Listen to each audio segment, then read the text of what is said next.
On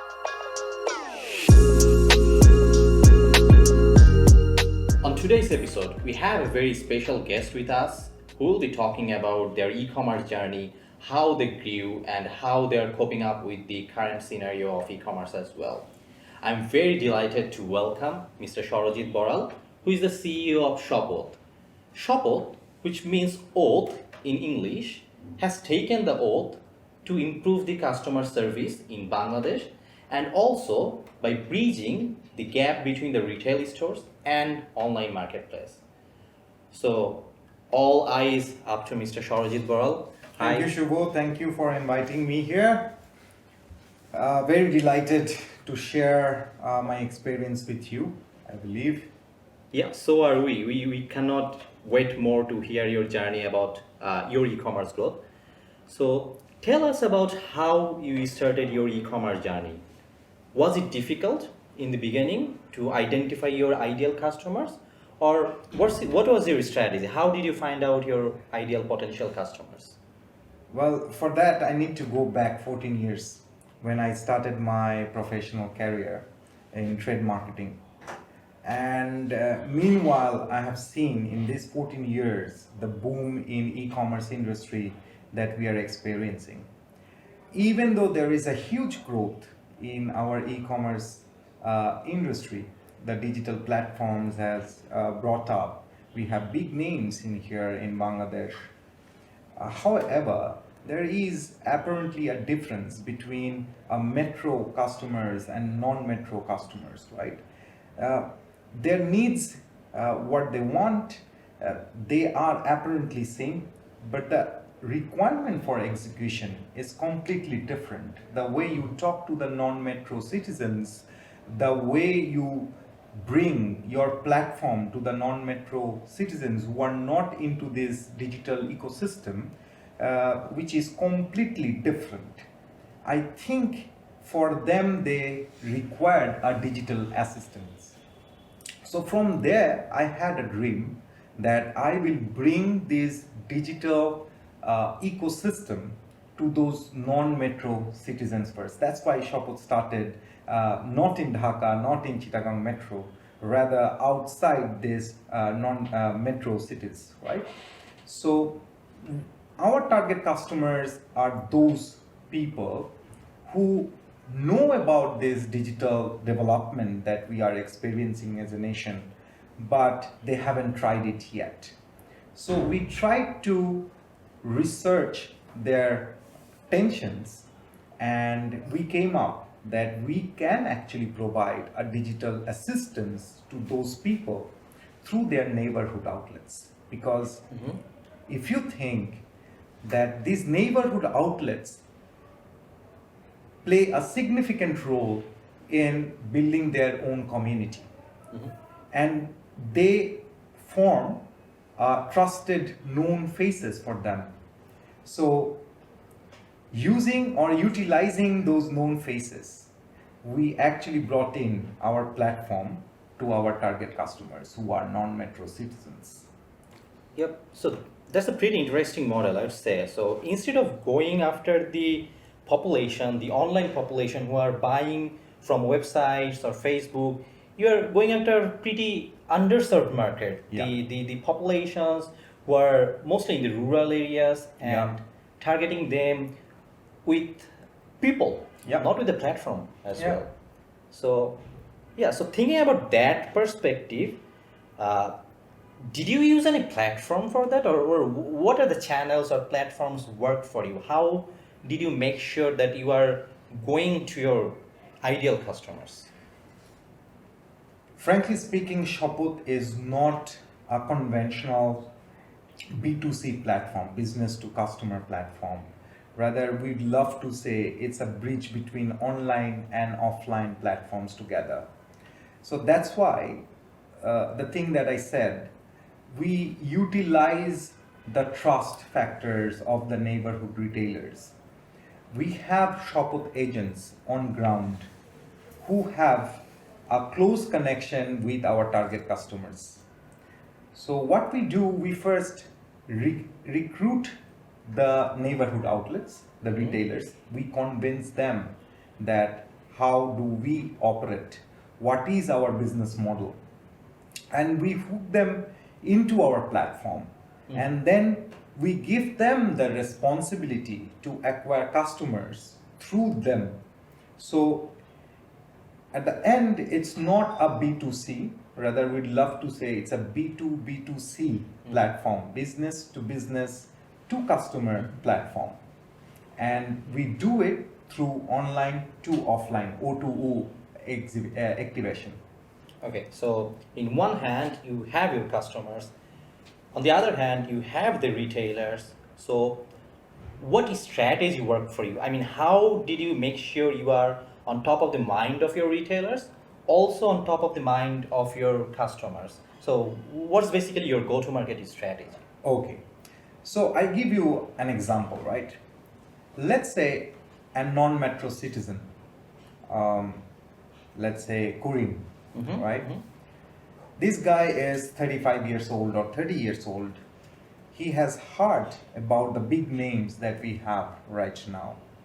He's not very much acquainted with the digital platforms that we have right now.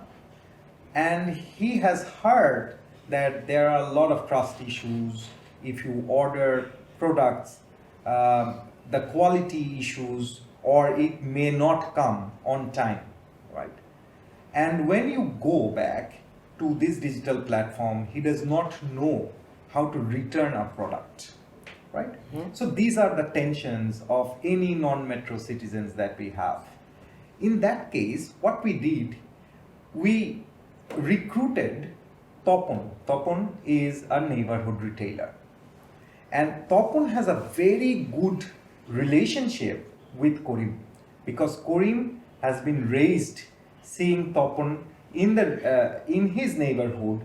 He buys his groceries or any other needs, household needs, from Topon's outlet.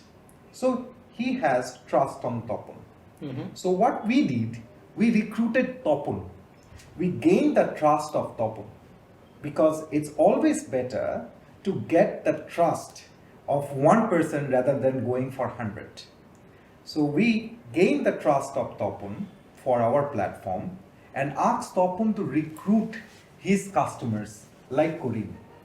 So then Topon, instead of us going to the customers, provided all the offers that we have for this model to Korim. So Korim is ordering his product to Topon, and Topon is ordering that product on behalf of Korim to Shopoth. And when this order is processed, this product is directly going to Topon's outlet. So all the transaction between Korim and Topon is happening on ground. Right? So that's how, even if Korim does not trust any digital platform, but he trusts Topon of the neighborhood outlet. So even if he wants to return any product, he can actually directly go to Topon and return his products, or he can collect his products while going to office or coming back home during any hour of the day. So it's one, giving him a sense of trust, giving him the convenience, and giving him the convenience of returning any product that any other digital platform will lack. Wow, so it's a pretty unconventional model, but thinking about the underserved market who is not that much digitally active, or I'd say digitally literate, I think this is something that should work in the market. I'm not sure how about the traction right now, but also, if you think the e-commerce landscape, there are lots of big players coming in. They are giving in giveaways, they're giving in coupons, pairing up with influencers, and just giving more and more offerings to the end customers. So we can understand that it's a hard business. It's hard to have a sustainable revenue from this source of e-commerce. So how did you make sure that you can bring your customers in, day out, without just offering a lot of discounts and things like that? Frankly, Shuvo, it's very rightly pointed out It was not easy, and it will not be easy going forward. Team of Shopoth knows it very well. So from the very first day, even we were not sure that whether this model will work or not. But I tell you one example, just to do an A/B testing, right? We actually kept home delivery option for our customers, where they can directly order to Shopoth platform, and we will actually deliver the product at home, which is a conventional way. Another option was he can actually order it from a neighborhood outlet, and we will deliver the product to that neighborhood outlet, and they can collect it from there. Frankly speaking, within 2 months or 3 months of our trial and error, 98% of our orders are coming from those neighborhood outlets. Even though we have home delivery, people are choosing neighborhood outlets over the conventional approach, that is home delivery one, right? Pretty interesting. So it was not easy to make them understand about the model, but when you can do that, it worked as a magic for us. Makes sense. So if you have to point out maybe one or two more strategies like which worked for you, specifically yourself or your company, what would you say about that? On the very first day, Shopoth decided not to go for any deep discounting, which is a very common in this e-commerce industry. People said we gone crazy. Without burning money, people will not have trust on us, or people will not use Shopoth as their platform. Rather, we stick to our plan, which is to make sure that whatever we promise, we will deliver as per our promise. In that case, we had to go a long way for that. We promised we will deliver within 72 hours. That's why everything that customers are purchasing, it's already in our inventory. That means we could not go to marketplace model. Rather, we are operating in inventory based online store model. That's expensive. However, it also gives you the dividend. So that means whenever you order something, my customer care will never call you and say that it's not available. Number one. So we stick to our plan, we stick to our promises. Number two, the retailers are the heart of our customer acquisition. So whatever communication we wanted to give to the customers, rather than using known faces like the influencers, like you said, right? We actually didn't use our resources in that conventional approach. Rather, we equipped our neighborhood retailers to convince our customers that you have come to buy rice in my outlet. In this Eid festival, where are you buying your Punjabi from? So why don't you try my platform and see whether you like it or not? So we built the capability and capacity of those retailers through a mobile app or through a platform where they can show our products. Not only that, we give an option to all our customers that you not only order without paying a penny, when you receive the order, you check the product first at the outlet, and then if you like it, then you pay for it. So it's a very convenient for anyone who have not used any digital platform before.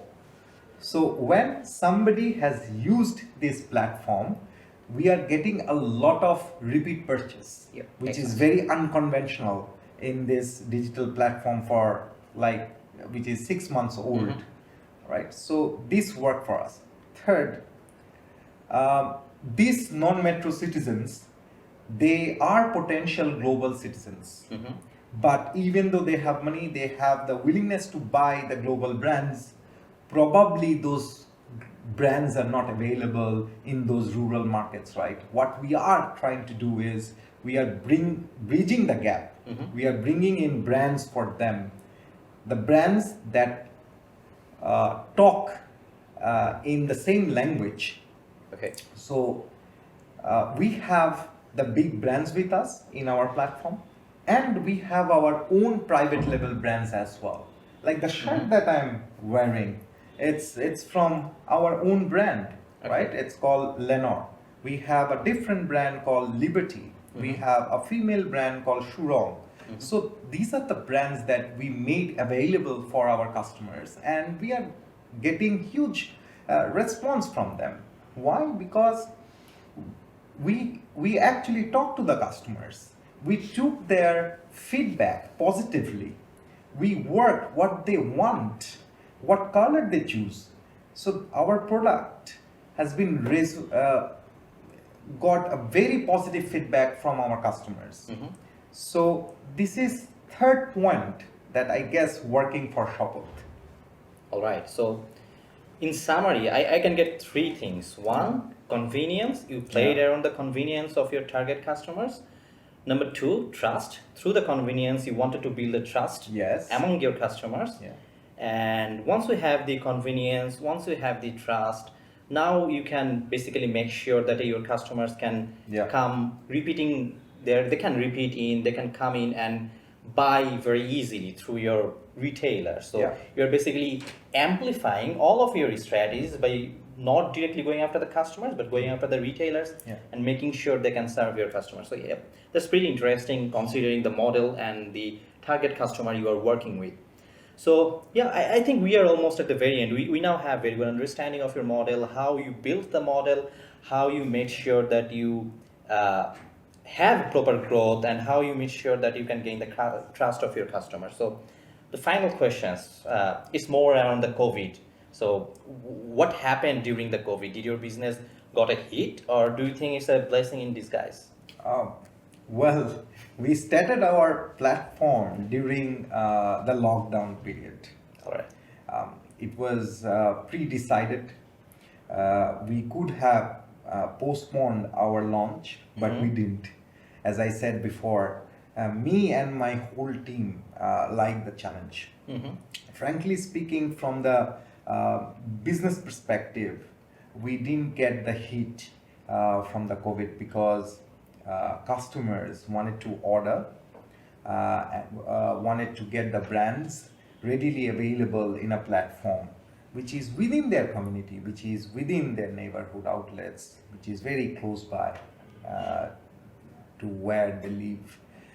But yes, there is nothing denying the fact that initially during the lockdown period we faced a huge challenge sourcing the products because there were a lot of suppliers who were troubled through during the lockdown period. But it was pre-planned, and we had our plan B, plan C ready for that. And with the bless of God Almighty, we could execute our plans very smoothly during the COVID, and you know the result of the business. Yep. So fine. COVID has had its toll in the business. Could have been faster, but I'm happy where we are today. Wow. So thank you for all the insights. I think this has been a great show for our customers, for our listeners, for our viewers as well. So finally, if we look back to our whole session, we could get a very few insights, very good insights, honestly speaking, which might help you to grow your e-commerces as well. So like Baral or like Shopoth, what they did is they, first of all, they identified their narrowed customer. They did not go to all the customers of Bangladesh. They found out that there is an underserved market, which is very important whenever you are planning to start your e-commerce or want to grow your e-commerce, you need to find an underserved market or a market that needs your product. So once you find the market, which Shopoth did by finding some rural audience, again, they did not go to all of the rural areas. They started with a very small and narrow area in Bangladesh. So that's another learning for us. Initially, instead of spending a lot in ads by targeting everyone, try to prove your idea by trying out one or two few narrow areas. And once you have that, you need to focus on a few things. So what you saw in case of Shopoth, they focused on building the trust, they focused on making sure they provide the quality, and they focused on giving the convenience to their end customers as well. Like this, you need to find out your sweet spot, you need to find out what is your core values. It can be in terms of pricing, you just give it cheaply. It can be in terms of product availability. Maybe your product is not available in that area and you are bringing it from, let's say, from a different country, which is valuable for your end customers. It can be in terms of convenience as well. Maybe you can just deliver the product with one or two tap or one or two clicks in mobile. Whatever it is, you need to identify your value propositions and you need to actually tell about all these value propositions to your customers from all of your marketing campaigns. So what Shopoth did is they did their marketing campaigns, they did not did their marketing campaigns in online that much, but they educated the retailers who become the spokesperson for Shopoth.